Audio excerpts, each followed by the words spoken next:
Habit kardiologu. Ky është armiku numër 1 i zemrës. Shëndeti i zemrës ndikohet nga shumë faktorë të ndryshëm. Ushqimi i mirë dhe ushtrimet e shpeshta janë sigurisht një pjesë e rëndësishme. Megjithatë, ka gjëra të vogla që kontribojnë në mirëqenien tuaj të përgjithshme.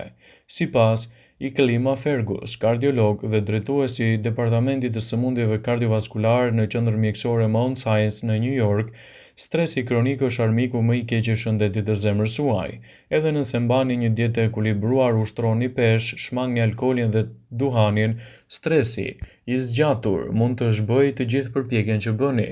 Dhe po, gjithçka ndikohet nga stresi. Kur jeni të stresuar, trupi lëshon hormonet si kortizoli dhe adrenalina, të cilat mund të shkaktojnë edhe probleme të shëndetit të zemrës. Sipas doktor Fergus, pushimet e shpeshta gjatë ditës 5 deri në 10 minuta, sidomos, janë një mënyrë për të evituar stresin. Evitoni gjithashtu kontaktin me persona të cilët janë negativ, pasi mund t'ju rrisin gjithashtu edhe më shumë stresin gjatë ditës.